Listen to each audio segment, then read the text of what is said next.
Hi, I'm Shovel, and if you've been watching this channel for the last couple of years, I've been uploading videos of me bringing back from the dead a 1996 V6 Mustang, and the last couple of videos that I've published have been ones where I'm kind of packaging it up, getting everything last minute stuff ready to hand off to a new owner. So the new owner flew in, got in the car, and drove it home. They did have a minor hiccup on the way home, unfortunately, but they were able to fix it inside of a parking lot of an AutoZone, continue on the rest of the way. And they texted me a couple times since then saying, hey, they're really happy with how the car makes them feel to drive. People look at it and give them positive feedback on it, and that makes them feel good, and that makes me feel good. So I'm really happy about that. I'm kind of sad that I wasn't able to take that car all the way to what I wanted, like my end game that I had in my mind, but I am really happy with the fact that I was able to do ultimately the purpose, which was take something junky and make it great again. I think it's a great car, and I know the new owner, as long as they do, regular maintenance, they could get decades out of it. So that part's awesome. And while I was recording those videos, you probably saw this pink car just kind of sitting there in the corner collecting dust, not really going anywhere. And you might have wondered, well, what's the deal with that one? How come you never do anything with that car? That's the interesting one. It's got the big engine, right? The thing I'm working on today with this car is actually working on just kind of getting it pretty. And part of that is this weird offset that the back wheels have. I'm not sure why they're so inset like that. These have the same offset as the front wheels. So the front wheels right here, I think fit reasonably well. That's appropriate fitment in my opinion. These are 18 by 8.5 inches with a plus 35 offset. And the back ones are the same. It's a square pattern. So those are 245, 40 R18 tires. And these guys just sit way inside the wheel well for some reason. If I take this precision measuring instrument right here and I put it next to the wheels, go ahead and just move that right up and kiss the paint without trying to scratch it any. There we go. We can see down here at the bottom, that's how far away from the actual body the wheels are. I'm not going to measure that. That looks like it's probably somewhere around maybe 35 millimeters. In order to address that, when I bought the wheels, I could have gone to a non-square arrangement. I could have just got big fatties in the back and that would have filled up that wheel well space.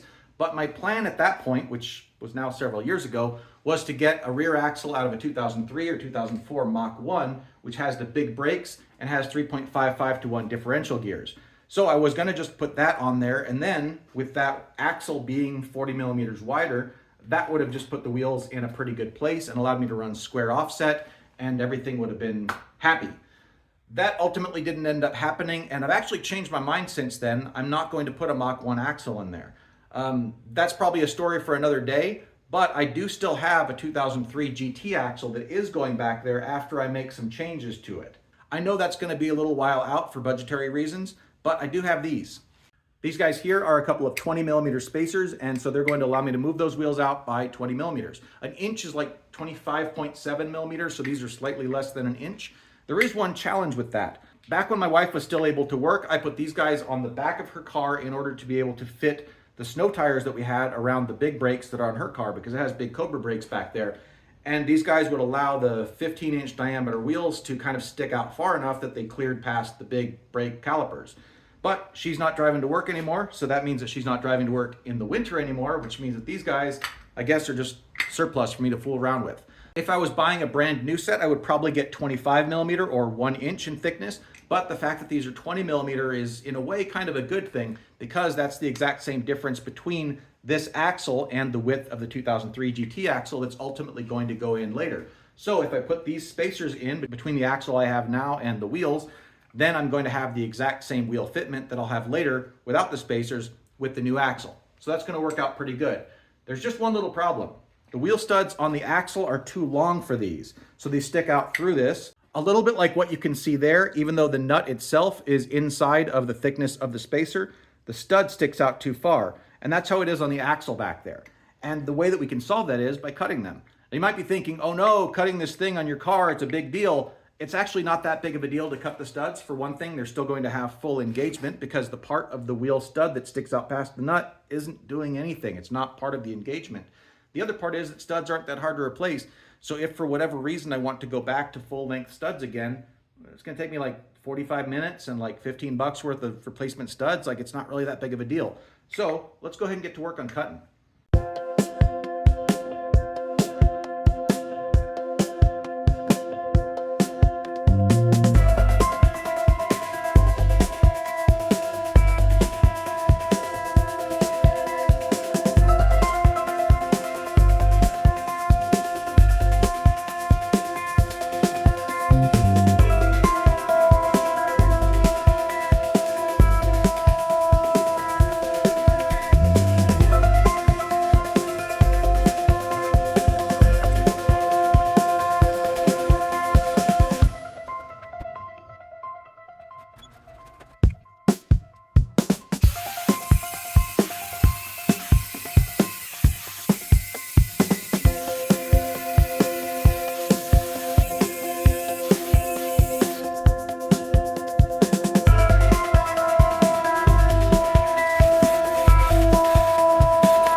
Okay, so those bad boys are torqued to 105 foot-pounds, and you can see that they stick out just a little teeny tiny bit from the end there.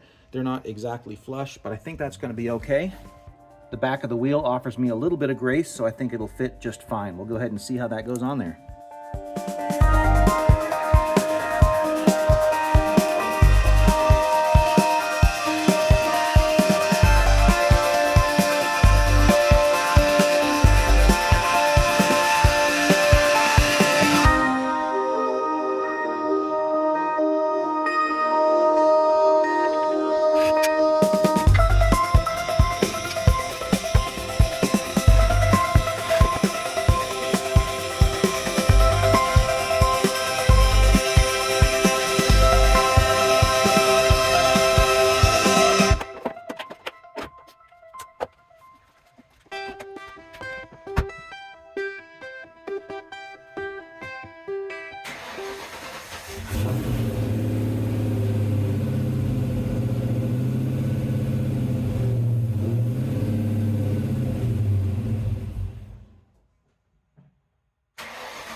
When I was turning the car around, you probably noticed two things. One, that my normally pretty quiet street suddenly had to have two cars going in opposite directions that I was holding up with my not running perfectly well car at the same time.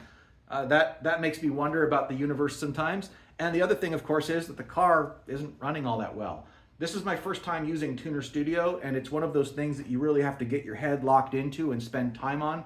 And I haven't had whole blocks of time. Like, I need a whole weekend. Like, I need a Saturday and a Sunday where I stay locked in that mode, and probably a Friday also to get myself kind of ramped up to it, because it's a pretty complex thing. If you work in Tuner Studio and you know what you're doing in there, hopefully you remember your learning curve. I'm on the learning curve right now, so I'm struggling on that. The actual mechanics of the engine are running well. I've got, I think, all the mechanical stuff figured out.